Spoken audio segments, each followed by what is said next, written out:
The city encourages residents to consider one of the many yard waste recycling options, whether it's the seasonal yard waste collection program, backyard composting, or grass cycling.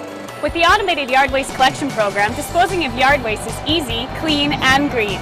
This provides you with an opportunity to reduce garbage while keeping organic material out of the landfill. The material is collected and then processed at the city's composting facility. If you have a small to medium-sized yard, there may be more suitable options.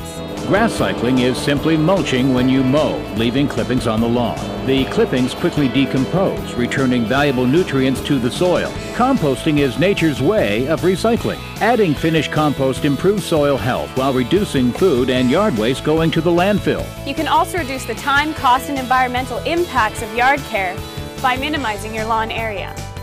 For more information on these and other green tips, check out the City of Medicine Hat website.